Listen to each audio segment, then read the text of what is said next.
session. Thank you all, and we've been joined by Senator Hirono.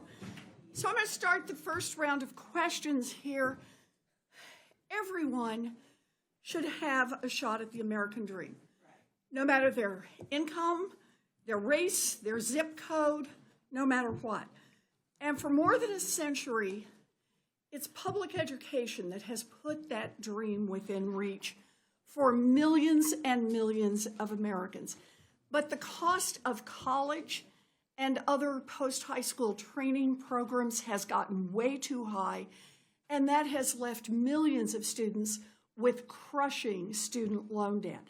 Instead of trying to help, Donald Trump and Republicans in Congress are pouring gasoline on the fire. At this very moment, they are plotting another round of tax cuts for their billionaire buddies, and they want to pay for it by slashing investments in families that are just trying to build some security. Last month, Republicans on the House Education and Workforce Committee advanced one piece of Donald Trump's big, beautiful bill. The Republican plan cut Pell Grants that help working-class families pay for college, jack up monthly payments for student loan borrowers, and stretch out how long it takes for borrowers to repay those loans by another 10 years. So, Professor Glader, you have spent years studying the impact of student loan debt. How will the Republicans' bill affect the typical borrower?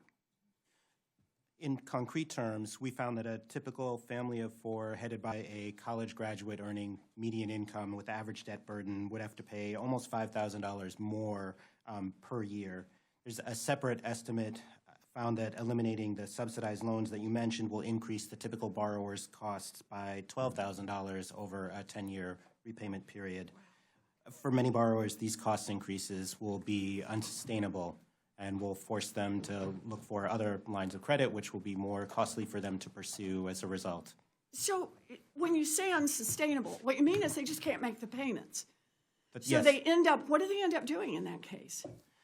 Well, presumably, if they're unable to make payments, they will fall into delinquency and potentially into default, and then have to deal with the collections regime that we've already touched on. All right, and we're going to talk some more about what it means to fall into delinquency and what that does for people.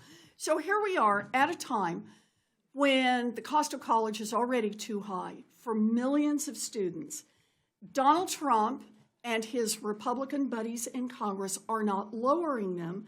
They are adding $400 a month on average for the family's costs. So, Ms. Aliche, you're someone, I think you described in your testimony, you had over $50,000 in student loan debt after earning your master's so that you could become a preschool teacher. Woohoo for preschool teachers, good for you. Then you became a personal finance educator who helps Americans navigate their debt loads. Can you explain a little bit about what $400 added to the monthly bills of someone who's trying to balance out student loan debt actually means?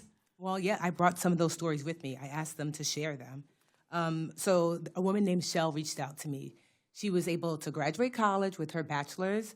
She was able to get a job paying her $35,000 a year, but her student loan debt is $98,000. She's currently struggling to pay the $700 student loan debt bill that she has to pay monthly. So imagine adding another $400 to that. It's unimaginable and basically impossible. Yeah. You know, I appreciate your doing this. You know, Ms. Aliche, your story is one of many. You've had other people write in. I've had other people write in. There are 43 million borrowers across America right now. And jacking up student loan debt not only hurts family by family by family, the fact that it affects so many people will have an impact on our entire economy, especially at a time when Trump's tariffs and chaos are going to push up prices for families, and many economists say are pushing our entire economy into a recession. So, Professor Glader, let me come back to you. How would Republicans' plans to raise costs for borrowers affect the American economy? So every borrower is different, and monthly payments will differ for each borrower, which makes an overall estimate difficult. But consider for a moment just the borrowers who are enrolled in the Biden administration SAVE plan, who are currently not paying anything at all. We expect that the average such borrower will begin having to pay several $100s per month. There are 8 million of those borrowers. The aggregate impact will be in the tens of billions of dollars in 1 year alone. So we're talking about just basically sucking tens of billions of dollars out of this economy. So for every economist right now who's looking at the projections as a consequence of the tariffs, as a consequence of laying off federal workers, as a consequence of cutting grant programs and research funding, as a consequence of defunding much of the climate work right now, every economist who's looking at those impacts on the economy should add to it what Donald Trump and the Republicans are trying to do to student loan debt, because it's going to suck even more money out of the economy, put potentially 43 million families on average paying another $400 out of pocket. All right, this is an economic disaster. It is hard for students themselves, hard for their families, but hard for our whole economy. And all of this is self-inflicted. The only reason the Republicans are pushing this is so that they can fund tax cuts for a handful of billionaires and millionaires. So this really is the kind of choice we make as Americans, and the Republicans say it is more important to favor those handful of billionaires over millions of students whose only sin was to try to get an education. And that's what this hearing is about today. It's about telling our stories, and it's about fighting back.